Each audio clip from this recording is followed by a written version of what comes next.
Halo Sobat Sehat Sarjito, kita bertemu lagi dalam acara Bincang Sehat seri ke-18. Sebuah ruang untuk berbincang seputar masalah kesehatan yang sangat relate dengan kehidupan sehari-hari kita bersama dengan ahlinya. Pada hari ini kita akan membahas tentang vitiligo, yaitu bercak putih pada kulit yang seringkali menimbulkan rasa khawatir dan kurang percaya diri. Nah, pada hari ini kita akan mengupas tuntas tentang vitiligo, bagaimana cara mengatasinya dan apakah itu adalah sesuatu yang perlu dikhawatirkan.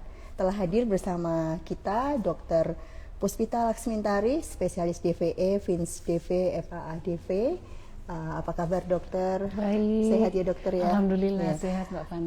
Dokter, terima kasih sekali sudah membersamai kami di Bincang Sehat pada hari ini ya dokter ya. Senang hati. Ya, Dokter Pita ini juga berpraktek di klinik utama Hortusmed yang merupakan bagian dari Rumah Sakit Sarjito yang berlokasi di Tawangmangu ya dokter ya. Baik, Sobat Sehat Sarjito, kita perlu tahu dulu ya sebenarnya vitiligo ini apa gitu. Nah, Dokter Pita bisa dijelaskan sebenarnya vitiligo itu apa dan bagaimana kita bisa mengenali ciri-cirinya dokter? Terima kasih Mbak Fani. Halo sahabat Sarjito dimanapun. Assalamualaikum warahmatullahi wabarakatuh. Waalaikumsalam warahmatullahi wabarakatuh. Di Tawangmangu sedang cuacanya bagus banget. Iya.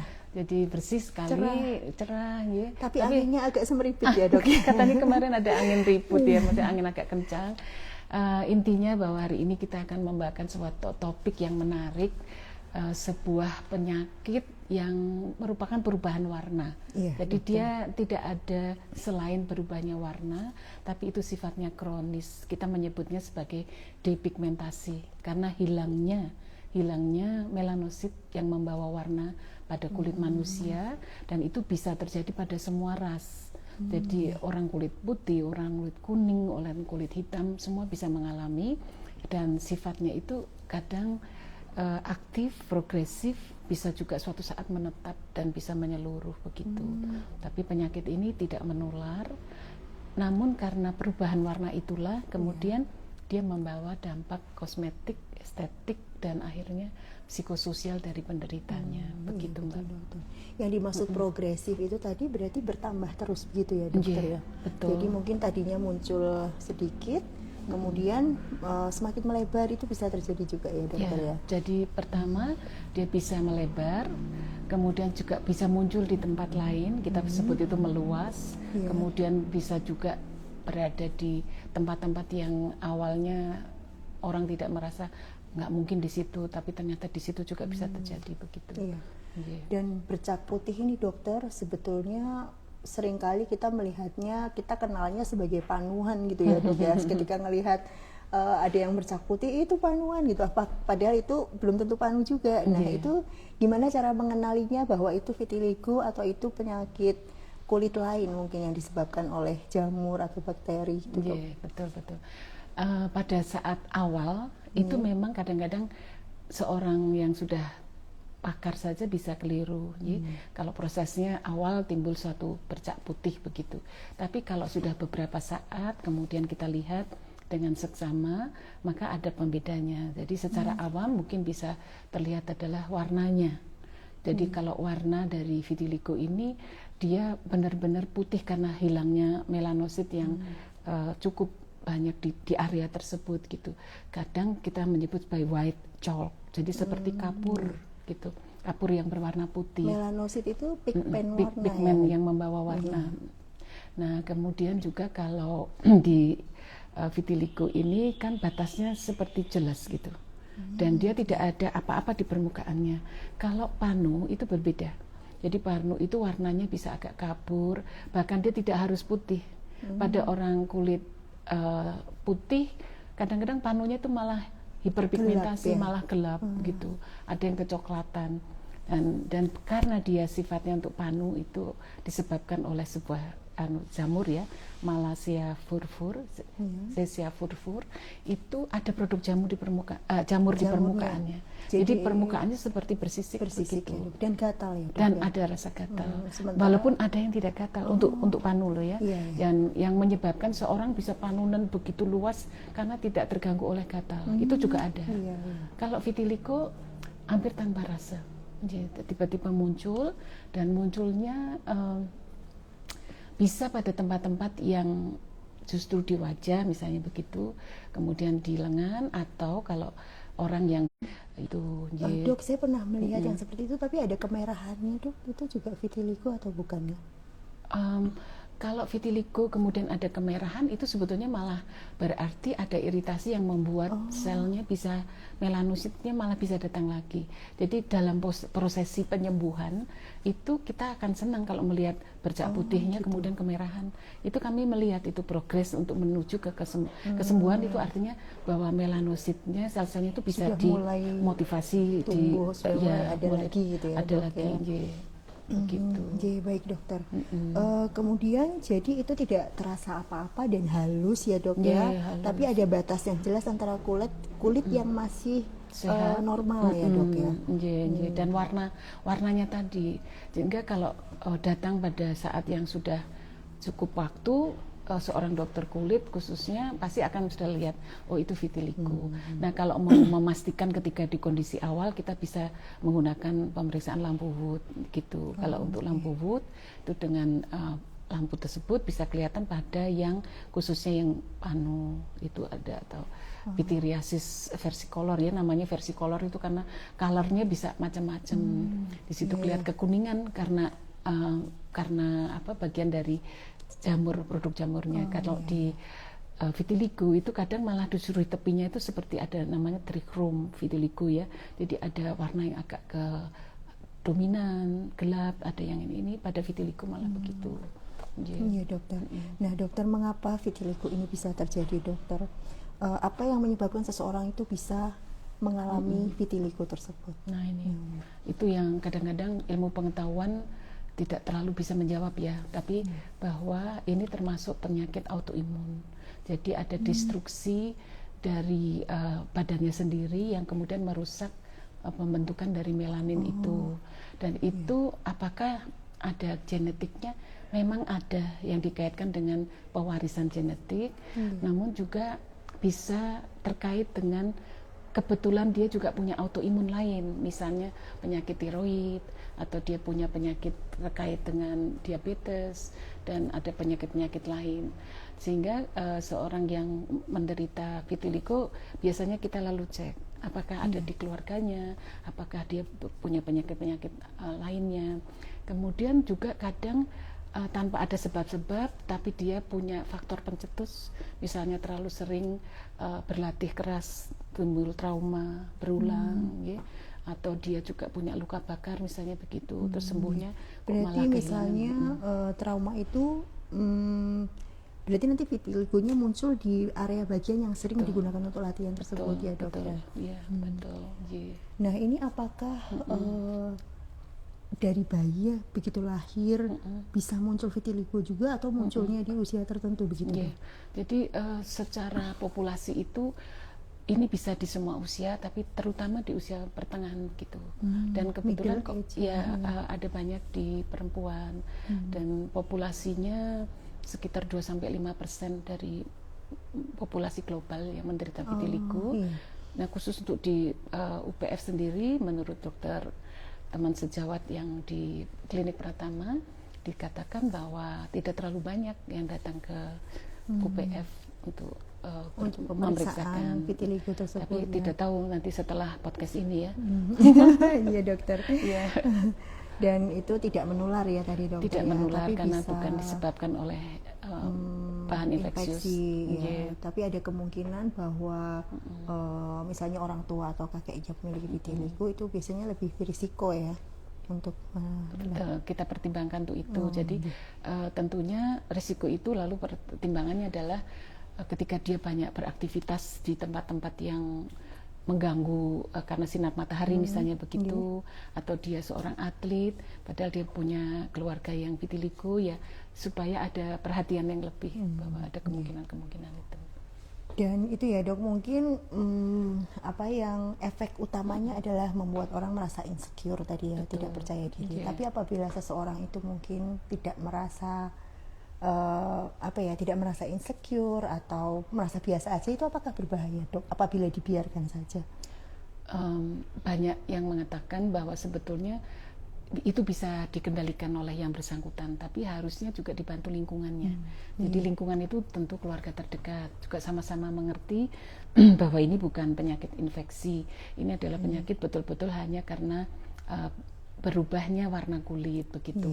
Namun kalau itu kejadiannya di tempat yang dia harus berhadapan dengan orang lain, itu kadang-kadang sulit untuk mendapatkan seperti itu ya. Jadi percaya diri padahal ada di wajahnya. Jadi yang kami dapatkan dari pasien-pasien yang ada di posisi seperti itu adalah kemudian kita memikirkan terapi. Jadi tidak bisa dibiarkan. Waktu masih kecil, atau dalam arti kecil itu lokasi masih hanya sedikit, kemudian keluasan dari bercaknya itu juga tidak hebat gitu ya. Itu sebaiknya diterapi. Jadi harus bertemu dengan dokter, dalam hal ini dokter kulit. Tapi apakah ini ya, bagian kulit yang terkena vitiligo itu apakah menjadi lebih sensitif gitu dok? Misalnya lebih mudah terinfeksi atau lebih mudah tergores atau seperti itu atau tidak dok? Atau secara ini sama dengan kulit biasa? Kalau di dalam pembelajaran kami itu lebih banyak hati-hati terhadap matahari.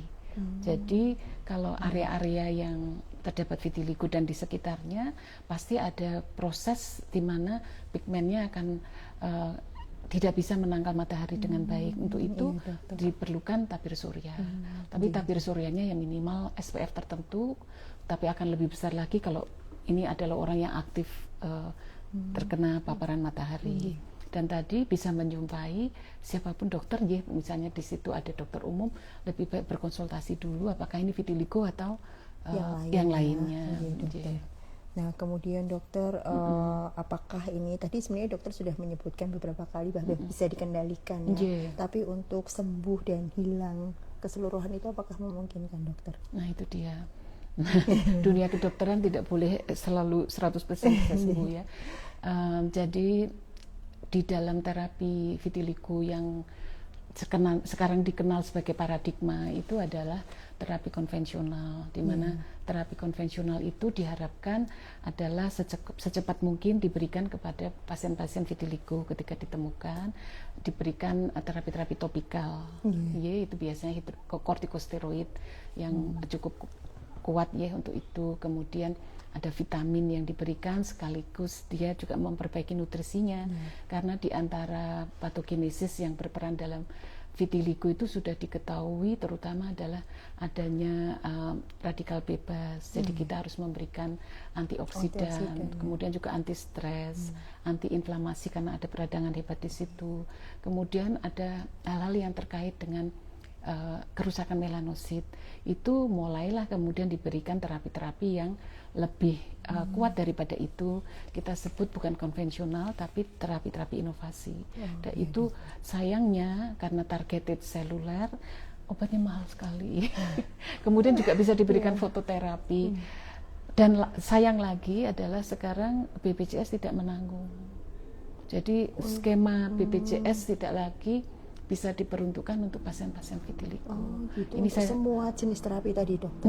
Jadi hanya saja ketika masih berada di seperti saya bekerja juga di rumah sakit tipe C, itu kami masih bisa memberikan yang tadi konvensional di bawah, tapi tidak bisa menggunakan misalnya alat fototerapi dan yang lain-lain. Bahkan itu kalau kami rujuk ke rumah sakit di atas lagi, tampaknya di sana juga tidak bisa memberikan yang itu. Harus dengan kemampuan mandiri atau asuransi non BPJS. Tapi kalau yang tadi antioksidan, vitamin, antiinflamasi tadi masih bisa diberikan. Masih bisa dengan diberikan. BPJS ya, dok? Ya, di rumah sakit tipe C atau D, mungkin juga di barangkali di Vaskes kalau memungkinkan, karena itu salah satu yang utama. Nah, ada dua utama dari tujuan terapi, Mbak. Kalau kita berhadapan dengan vitiligo adalah satu, bisa mengendalikan progresivitasnya. Jadi cepat supaya tidak lagi dia berkembang gitu. Kemudian mencoba mengembalikan melanositnya. Jadi kalau sudah di stop progresivitasnya, diharapkan warna putihnya kembali. Nah, dari mana itu? Ada banyak, termasuk dibuat iritasi itu tadi yang kemudian kalau dia agak kemerahan berarti ini ada respon. Sebagai dokter kalau melihat pasiennya datang dengan agak kemerahan, wah ini lumayan. Sudah mulai terbentuk. Siapa tahu seminggu lagi, melanosit, lagi besok mulai bintik-bintik. Dan menariknya sembuhnya atau membaiknya suatu perjalanan vitiligo itu adalah dari tepi, Mbak. Jadi bagian tepinya dia akan, karena di situ ngumpulnya sel melanosit yang masuk ke keratinosit, kemudian akan menyerbuk ke dalam gitu. Jadi lucu kalau jadi kita sudah lihat pinggir-pinggir. Ada yang saking cepatnya juga ada yang muncul di beberapa tempat agak menengah. Jadi kita kadang-kadang melihatnya sebagai pulau-pulau sehat, mulai datang nih. Jadi pasiennya harus diajak senang karena itu penting gitu. Saya membayangkannya melanosit yang ada di kulit normal mulai masuk ke dalam yang yang tadi vitiligo tadi ya, dokter. Jadi mulai kebayang kalau yang punya penyakit itu gitu ya.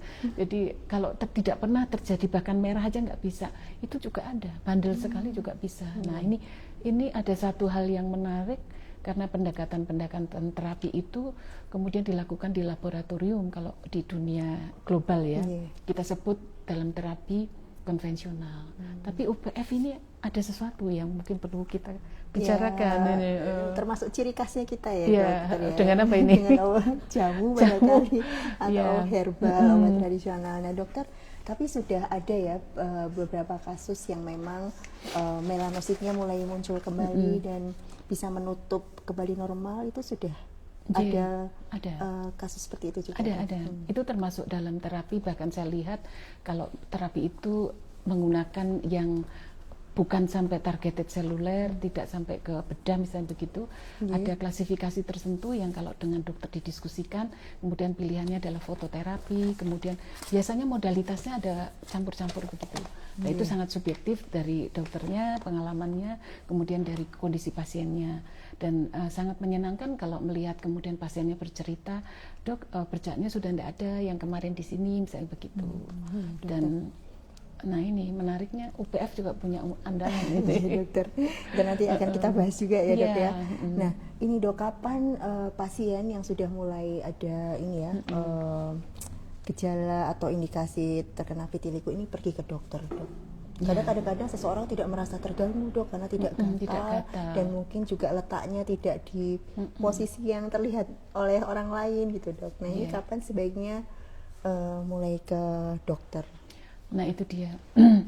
Jadi kadang kita berliterasinya kan berbeda-beda, respon seseorang juga berbeda. Jadi kalau kami sih sebetulnya setiap ada perubahan warna kulit, ada baiknya langsung pergi ke dokter. Kalaupun masih memakai skema BPJS dimungkinkan di area tersebut, bisa ke dokter Vaskes 1 untuk diputuskan. Siapa tahu itu justru panu malah, tapi dibiarkan gitu kan. Karena tidak gatal. Karena tidak gatal. Jadi kalau akhirnya keputusannya adalah sebuah diminis dari melanin formation, itu diagnosisnya di ICD-10 itu biasanya lalu dikirim ke rumah sakit tipe C atau D. Untuk ketemu dengan dokter. Lebih cepat diterapi lebih baik. Berarti tidak perlu menunggu atau ada rasa gatal atau semakin meluas ya, dok. Sebenarnya ketika begitu ketika ada perubahan warna di salah satu bagian kulit harus segera dibawa ke dokter untuk mendapat penanganan yang tepat tentunya ya. Sobat lebih bijaksana. Jadi jangan menunda ya. Kadang-kadang seseorang itu takut pergi ke dokter karena tidak siap dengan jawabannya, dok, seringkali begitu. Jadi menghindar, tapi itu justru malah ini ya merugikan. Baik dokter, kemudian tadi pengaruh lingkungan sudah dokter sebutkan juga. Tadi ada cahaya matahari yang itu juga karena lebih sensitif ya, dok ya, sehingga paparan itu cukup ini ya, harus diperhatikan. Kemudian apakah ada makanan atau pengaruh gaya hidup, dok, yang harus dihindari atau dilakukan untuk mencegah atau justru untuk mencegah vitiligo itu, dok, yang dihindari barangkali? Mungkin itu tadi pencetusnya lebih banyak karena trauma ya. Tapi juga seberapa persen saya kebetulan belum membaca dari stres ya. Itu barangkali juga bisa. Tapi kalau sudah mendapatkan vitiligo, nah sebaiknya pencetus-pencetus itu kemudian dihindari. Jadi stres juga dikurangi, istirahat cukup. Saya kira kebijakan-kebijakan, saran-saran dari banyak pakar itu secara umum lebih baik diikuti. Tapi karena di vitiligo itu ada peradangan, ada gangguan radikal bebas, jadi memang makanan yang mengandung antioksidan, Itu yang harus memiliki dikonsumsi, vitamin ini ya. malah sebaiknya dikonsumsi. Iya. Apa dok ini dok, makanan yang mengandung antioksidan tinggi itu buah, sayur ya dok ya? Iya, buah sayur itu yang dulunya tidak doyan misalnya gitu atau disingkir-singkirkan, sebaiknya itu mulai, itu salah satu perubahan penting. Iya. Tidak hanya untuk kasus vitiligonya, tapi secara umum sel-selnya akan juga lebih baik. Iya, betul dokter. Makan sesuai kebutuhan tubuh ya, bukan atas berdasar selera saja Iya, ya betul. dokter ya. Iya. Bisa dipilih, ada banyak ya sekarang. Iya, yang enak juga banyak ya dok ya. Iya, betul. Oke, nah ini untuk perawatan sehari-hari dok, mungkin kita dari dokter sudah mendapatkan vitamin, antioksidan tadi atau antiinflamasi. Kemudian untuk perawatan untuk produk topikal misalnya krim, karena biasanya permasalahan kulit itu identik dengan ini ya, produk topikal gitu dok, ada yang bisa dilakukan untuk perawatan sehari-hari. Oh gitu, karena sunscreennya tadi topikal. Oh iya, sunscreen jadi ya, sunscreen itu wajib. Kemudian ya tergantung, kalau memang di wajahnya lokasinya berminyak, memilih sunscreennya tentunya yang cocok untuk orang yang berkulit tepat, minyak, misalnya begitu.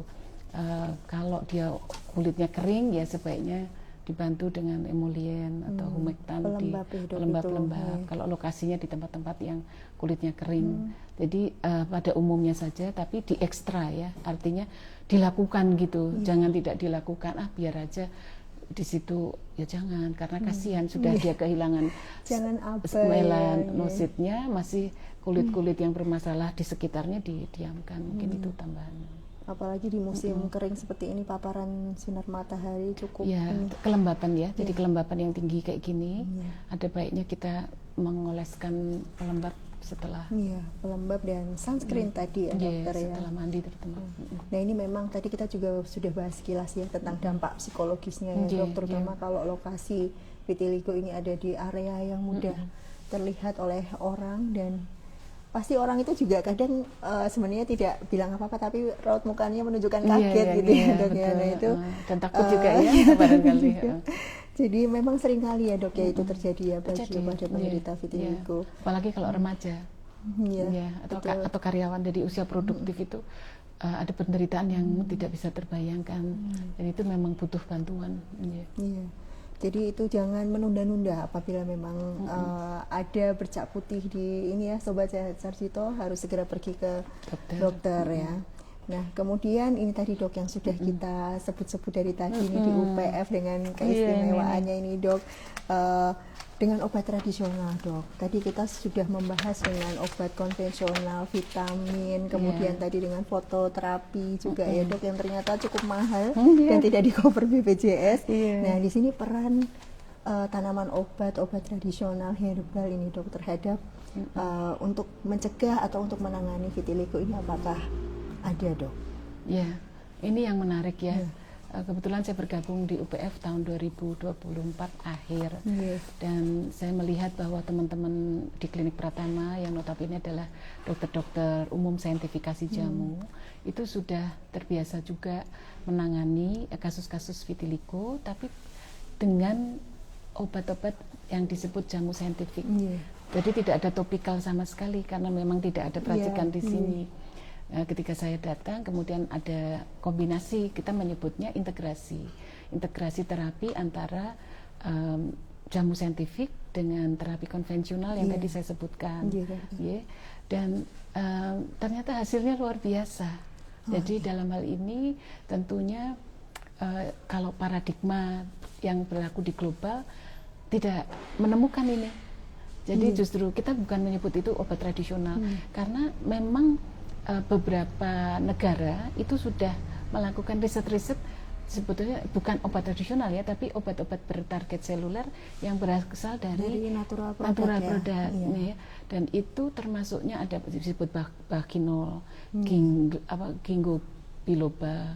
Jadi ada yang diminum, ada yang topikal, dan menjadi bahan pembicaraan secara global karena efek samping yang ditimbulkan oleh terapi-terapi kortikosteroid misalnya, atau mungkin fototerapi, atau bandelnya suatu vitiligo itu tampaknya kok ada yang bisa kalau liar itu kemudian menjadi manut ya, apa namanya, manut, jadi lebih terkendali ya. dengan harmoninya elemen-elemen badan ketika dimasukkan obat-obat herbal dengan efek samping yang lebih kecil, lebih minimal ya, walaupun perlahan ya. Karena obat-obat konvensional itu kalau digunakan jangka panjang juga tidak bagus. Betul, itu diakui semuanya, bahkan termasuk teknik-teknik fototerapi pun juga tidak boleh terlalu sering, sekian kali sudah harus berhenti. Jadi memang modalitasnya harus dikembangkan. Dan kebetulan teman-teman di saintifikasi jamu UPF ini kan juga memberikan terapi dengan tanaman-tanaman obat yang secara global juga digunakan. Jadi saya sangat berterima kasih ketika saya merujuk dari kota lain ke UPF oleh teman-teman di UPF dari Klinik Pratama, disandingkan dengan regimen-regimen yang ada di sini. Saya sampai mencatat apa saja ya, ternyata ada 8 minimal. Kalau boleh, boleh disebutkan. Silakan dokter, biar ini ya, supaya memberikan insight baru ke Sobat Sehat Sarjito. Ternyata herbal ini juga bisa berperan di penyakit kulit ya, terutama di vitiligo yang kita terutama autoimun ya. Jadi nanti mungkin perlu kita bahas di luar vitiligo juga ya, barangkali ini ya, seri berikutnya. Karena saya juga ada mengirim beberapa kasus, tapi pendekatannya sama. Jadi bahwa pendekatan vitiligo itu bisa diterapi